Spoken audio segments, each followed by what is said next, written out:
Boa noite.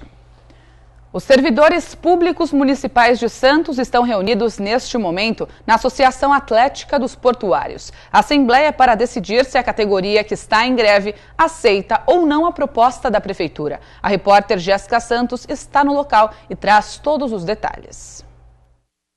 Olá, Ione, boa noite a você e a todos que nos acompanham. Em instantes, a assembleia tem início e a categoria vai decidir se aceita ou não a proposta do prefeito Paulo Alexandre Barbosa, que concede aumento de 5,35%, mas que começa a valer só a partir de outubro, e 5,75% de reajuste imediato no Vale Alimentação. Lembrando que essa paralisação acontece há 15 dias e, segundo o sindicato da categoria, a adesão é de 80%. Jéssica Santos para o Caderno Regional. Em Cubatão, os servidores municipais estão em estado de greve. A categoria é contra um pacote de reformas administrativas proposto pelo prefeito Ademário Oliveira. O chefe do Executivo de Cubatão esteve na Santa Cecília TV durante a manhã e participou do programa Bom Dia Baixada para falar da atual situação financeira do município. Eu lembro que numa reunião dos servidores, eles muito inflamados, eu perguntei, vocês preferem um bom patrão ou um bom prefeito? Todos, por unanimidade, nós queremos um bom patrão. Aí eu disse, tem 127 mil pessoas que esperam que eu seja um bom prefeito. Depois do programa, o prefeito explicou os principais pontos do pacote de reformas que visa diminuir os gastos da prefeitura. A 14ª férias, nós seguimos aqui uma tendência, Primeiro é respeitando as finanças do município e também dizer que nenhuma cidade da Baixada paga a 14ª ao servidor. Então nós estamos propondo reduzir da 14ª na totalidade para a 13ª e meia, cortando 50%. Outro ponto, cesta básica. Neste momento de crise, nós entendemos que nós temos que trabalhar para aqueles que estão com déficit salarial mais arrochado. Então nós estamos limitando o teto para quem ganha até R$8 mil bruto. Acima nós estamos cortando, abaixo de 8 mil nós estamos mantendo. As reformas administrativas ainda vão passar pela Câmara de Vereadores da cidade. Uma operação da Polícia Civil em Bertioga, Cubatão, Guarujá, Praia Grande, Santos e São Vicente resultou na prisão de 350 pessoas nas últimas 24 horas. A operação durou 24 horas e terminou na manhã de hoje. Entre as apreensões, mais de 18 quilos de drogas, como maconha, crack, cocaína e lança-perfume. 4 armas de fogo também foram apreendidas.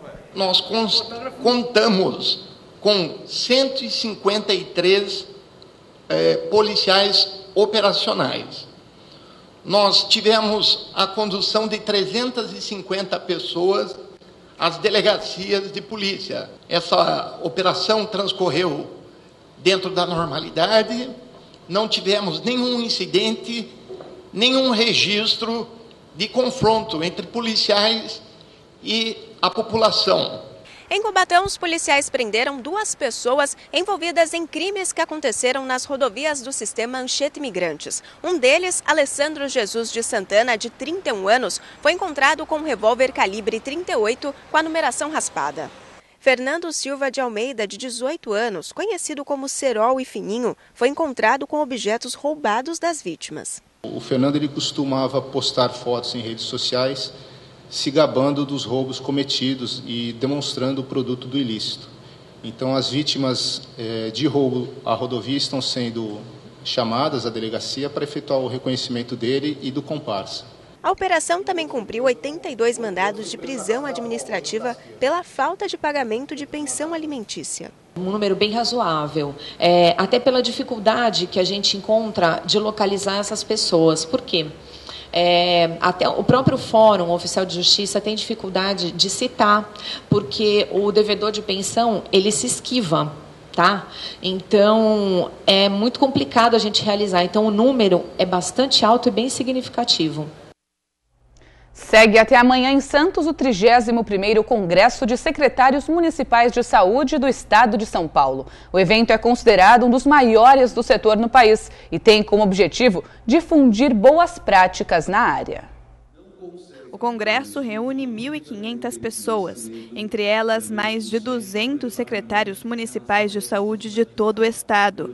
Em 3 dias de programação, são realizados cursos e oficinas. As prefeituras que participam do evento apresentam trabalhos de destaque na área. Os melhores são premiados. Esse ano foram mais de 370 trabalhos, organizados por eixos temáticos, e aí nós fazemos, então, rodas de discussão por eixo temático, tendo os trabalhos como base para esses debates. A nossa cidade, Santos, também apresenta os seus bons resultados. São 37 projetos exitosos e já consagrados da cidade de Santos que estão sendo expostos, e é muito importante justamente essa troca de informações. É evidente, de repente, em alguma área específica, nós conseguimos avançar um pouco mais e aprendemos com os outros municípios em áreas que nós precisamos avançar um pouco mais. Essa troca de experiência é fundamental. Santos cedia o evento pela 4ª vez. A crise econômica nacional não poderia deixar de entrar em pauta. Como o sistema de saúde é universal e preconiza oferecer tudo para todos, né, nunca haverá recursos financeiros suficientes para isso. Nós precisamos entender que não há como financiar tudo para todos o tempo todo em nenhum país do mundo, em nenhuma época da história. Países muito mais ricos que o Brasil não conseguem fazer isso. Então, é preciso que a sociedade brasileira defina o quanto ela quer gastar em saúde para prover, pelo menos, as necessidades mínimas de todos, porque esse é um ponto em que não se pode abrir mão. O sistema é universal e é para todos. Não podemos criar exclusividades de atendimento na saúde pública. Agora, o que vamos oferecer para todos e quanto isso vai custar é uma discussão que a sociedade brasileira precisa fazer. Nós a fazemos aqui, mas entendemos que essa é uma coisa muito mais ampla e que todos os brasileiros devem participar. A Operação Carne Fraca, divulgada pela Polícia Federal na última sexta-feira, pode representar um duro golpe nas exportações brasileiras, com reflexos na balança comercial. O Brasil é o maior exportador de carne bovina e de frango e ocupa o 4º lugar nos embarques de suínos. Em 2016, os 3 segmentos representaram 7,2% das exportações, equivalentes a 11 bilhões e 60 milhões de dólares. As 2 principais empresas investigadas pela Polícia Federal, JBS e BRF, lideram o setor. Para falar mais sobre este assunto, nós recebemos o consultor de Porto aqui do Caderno Regional, Maxwell Rodrigues. Seja bem-vindo mais uma vez, Maxwell. Boa noite. Boa noite, Ione. É sempre um prazer estar aqui para tratar de assuntos tão importantes relacionados ao nosso Porto de Santos. Exatamente. Maxwell, como que os empresários portuários receberam essa notícia de que a carne produzida aqui no Brasil não tem tanta confiança como parecia ter? Ione, a gente precisa tratar esse assunto com bastante responsabilidade.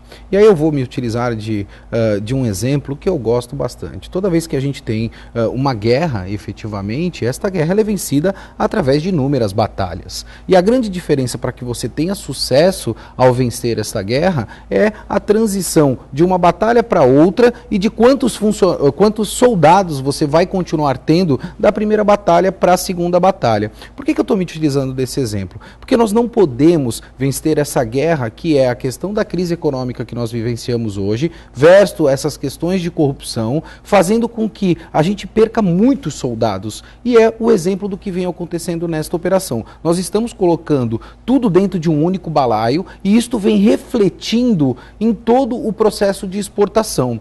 É muito evidente que existe, de certa forma, uma investigação em relação a estas companhias, o que necessariamente não quer dizer de que todo o processo e toda a cadeia relacionada a esta questão da exportação das carnes estejam comprometidas, fazendo com que afete diretamente a exportação do nosso país, que é um commodity extremamente importante para a contribuição da retomada econômica que nós tanto necessitamos. É exatamente sobre isso que eu vou perguntar. União Europeia, Coreia, China e Chile suspenderam momentaneamente a importação da carne brasileira. Há risco deste veto alcançar os outros frigoríficos, a não ser a BRF e a RBS?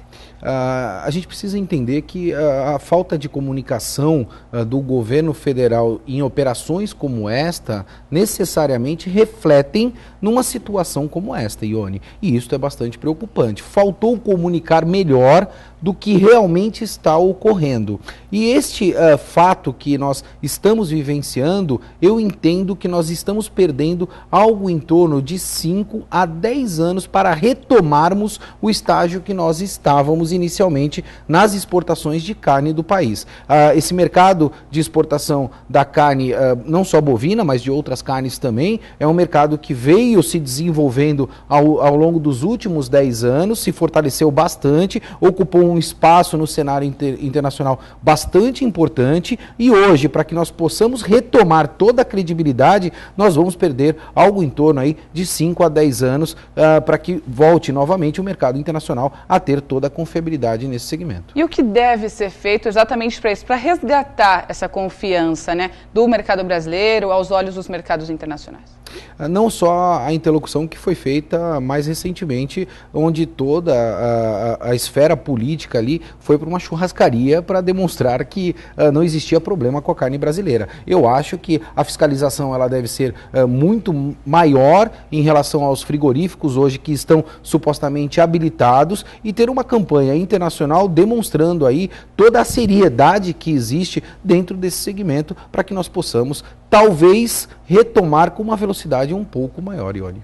E os produtores, né, alegaram justamente isso, que a forma como que essa notícia, essa Operação Carne Fraca foi divulgada prejudicou o setor e com certeza a economia brasileira. Como que a comunidade portuária entende essa questão, está avaliando toda essa situação? A gente precisa pensar um pouco mais fora da caixinha. A JBS ela já vem sendo investigada em outras operações, nós sabemos disso, e é uma companhia que hoje aí deve algo em torno mais de R$1 bilhão em contribuições para a Previdência. E nós estamos falando aí de reforma de Previdência, entre outras operações Lava Jato, entre outras condições que nós já conhecemos dentro do nosso dia a dia. Se esta operação foi para afetar alguns frigoríficos, ela deveria ser mais pontual, ela deveria necessariamente atender especificamente àquela ação que estava sendo feita pela Polícia Federal e trazer toda a esfera portuária para dentro deste processo, mostrando o que seria feito e de que forma seria feito, para que nós não tivéssemos um impacto tão grande que nós estamos vivenciando hoje, Ione. Muito grande, né? E a possível queda nas exportações de carnes vai prejudicar diretamente o setor de agronegócios, que no ano passado fechou com queda de 6,6%? Nós tínhamos uma perspectiva de crescimento para esse ano e eu disse aqui no início do ano no Caderno Regional que nós iríamos crescer, essa previsibilidade poderia ocorrer, não era uma previsão, era uma previsão, não era uma precisão, era uma previsão, desde que fatores externos não viessem a interferir nesse crescimento. E é o que está acontecendo hoje. Este é um dos fatores que vem a não contribuir com este crescimento. Nós tivemos um outro exemplo, que foram as rodovias que nós presenciamos, aí as matérias fazendo a ligação entre o Mato Grosso e necessariamente ao Pará, que foram relacionadas a essas condições dessas estradas, se nós podemos chamar de estrada, não é verdade, Ione? E que também já afetaram de alguma forma. Esta condição da carne também vai contribuir para o não crescimento das exportações no ano de 2017. Eu espero que pelo menos a gente não venha a ter uma queda, que a gente possa pelo menos manter o patamar que nós estávamos anteriormente. Foram 2 problemas, né, graves. E nós só estamos em março. É verdade, 3º mês do ano. Muito obrigada pela sua participação, pelos seus esclarecimentos e até a semana que vem. Até semana que vem, uma boa noite. Uma boa noite. Futebol. A Portuguesa Santista conquistou ontem 3 pontos importantíssimos para suas pretensões no Campeonato Paulista da Série A3. Jogando em Uricumurça, a Briosa venceu o Comercial de Ribeirão Preto e se aproximou da zona de classificação para a próxima fase. A Briosa não deu chance para o azar e logo aos 9 minutos abriu o placar. Fernando cruza e o zagueiro Salinas marca o primeiro dele na competição.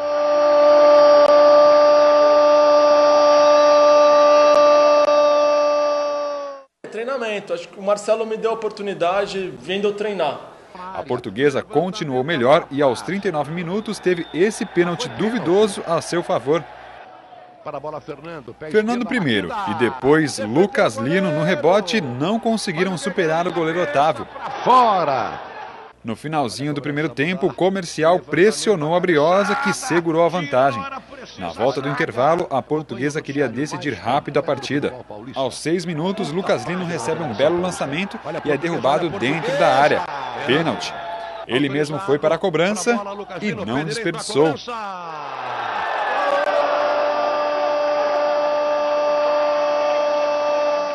Na verdade, quem ia bater o primeiro era eu, né? Aí o Fernando estava confiante, deixei ele bater, mas tinha uma responsabilidade maior do que o primeiro pênalti. E consegui concluir em gol, isso que foi importante. Com a partida sob controle, foi só administrar até o apito do árbitro. Final em Uricumurça, Portuguesa Santista 2, Comercial de Ribeirão Preto 0. Jogo dificílimo, desgastante, a equipe do Comercial valorizou demais a nossa vitória.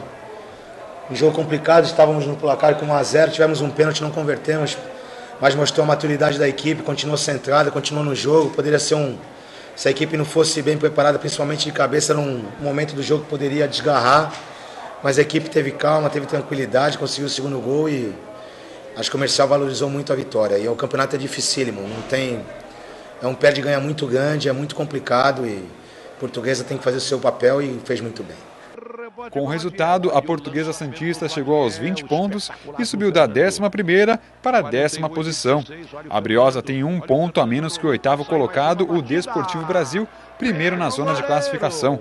O próximo jogo da Briosa é neste sábado contra o Paulista em Jundiaí, às 3 da tarde. O 4º colocado tem 2 pontos na nossa frente só. A gente tem 3 jogos fora e 3 em casa.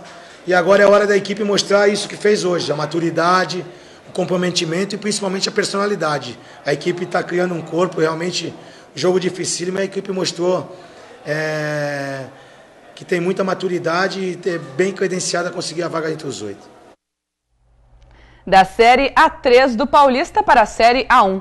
O Santos também conseguiu um importante resultado ontem para se classificar para a próxima fase da competição. Em Sorocaba, o Peixe bateu o São Bento por 2-0. Veja os gols. Aos 5 minutos do segundo tempo, Vitor Bueno recebe o passe de Lucas Lima e marca 1-0. Aos 13 minutos, o Peixe define o confronto. Kaique dá um belo passe para Lucas Lima, que dribla o goleiro e bate com categoria. Final em Sorocaba, Santos 2, São Bento 0. Com a vitória, o alvinegro praiano chegou à liderança do Grupo D com 16 pontos. O Peixe volta a campo sábado às 3 da tarde contra o Santo André fora de casa. Palmeiras e São Paulo também entraram em campo ontem. O Palmeiras venceu o Mirassol por 2-0 na capital e o São Paulo empatou em 1-1 com o Botafogo em Ribeirão Preto. Já o Corinthians empatou agora há pouco com o Red Bull Brasil por 1-1. O mundo encantado dos contos de fadas invadiu um cinema da região no último domingo. Crianças de uma ONG puderam ver de pertinho as princesas dos filmes. As jovens fazem parte do projeto Princesas Caiçaras e visitam crianças em ONGs e outras instituições. O projeto ele existe já vai fazer 5 anos. É um grupo voluntário, a gente tem mais ou menos 25 mulheres que, de uma forma em amor à Disney e a questão do trabalho voluntário, nós nos juntamos e cada uma é responsável por uma princesa. E a partir daí agora a gente faz eventos beneficentes, visitas em ONGs, em hospitais. Então a gente usa essa magia dos contos de fadas para trazer um pouquinho mais de animação, de alegria, de amor, inclusive, para as crianças mais carentes. E os pequenos da ONG Frutos do Amanhã de São Vicente tiveram uma outra surpresa. Além de brincarem com as princesas, as crianças viram o mais novo filme da Bela e a Fera. How lovely to make your acquaintance. Want to see me do a trick? What happens when the last petal falls? The Mastel remains a beast forever. And we become antiques. Eu achei elas muito bonitas, eu gosto delas. Muito legal. Para ganharem esse presente, os pequenos da ONG precisaram ter bom comportamento. Nós temos uma espécie de regimento interno, onde a criança ela tem a bonificação por presença e por bom comportamento. Nós temos hoje 180 crianças em atividades, mas hoje nós trouxemos apenas 20 que foram que são as que estão com bom comportamento, não comparecem em atividades, estão com boas notas escolares. Então é todo um critério de responsabilidade, que puxa a responsabilidade tanto da ONG como da mãe da criança. Para as princesas caiçaras, a emoção de lidar com as crianças é única. Eu amo ver o sorriso no rosto delas, igual na hora que eu cheguei aqui hoje, todo mundo sorrindo. É muito bom ver que pelo menos por um pouquinho você consegue trazer o sorriso para o rosto de uma criança que talvez já passou por bastante coisa. A ONG Frutos do Amanhã busca resgatar as crianças da rua, reduzir a violência infantil e diminuir a evasão escolar. O grupo atende crianças da área continental de São Vicente. Uma feira de orquídeas movimentou o Orquidário Municipal de Santos no último fim de semana. Os visitantes puderam comprar as flores e trocar informações com outros apaixonados. Amarela, branca, lilás, são inúmeras as cores e tipos de orquídeas. Eu gosto muito de orquídea, não entendo muito, mas gosto extraordinariamente. Tem umas 3 ou 4 espécies. Maria é botânica aposentada e coleciona orquídeas. Sempre que pode, vem na feira para saber das novidades. Tenho poucas, porque eu moro em apartamento e tenho umas 10 só. Se você também quer começar a cultivar essas flores, o Paulo, responsável pela feira, dá as dicas. Você compra no vaso plástico e vai criar no tempo, a tua planta apodrece a raiz. A gente indica para a nossa região vasos de cerâmica ou cachepô de madeira, porque a qualidade do material é melhor, vai irá melhor a raiz e a planta não vai apodrecer com tanta facilidade. A feira acontece há 2 anos, geralmente nos feriados. A entrada é de graça e, além das orquídeas, há oficinas para quem quer aprender mais sobre a flor. A Associação dos Orquidófilos de Santos com o Parque Zoobotânico, nós temos uma parceria aqui para cursos de replantio. A gente ensina o básico do replantio, adubação e como fazer a sua planta florir, tá? E todas as dicas que a gente dá é para você poder criar a sua planta em casa.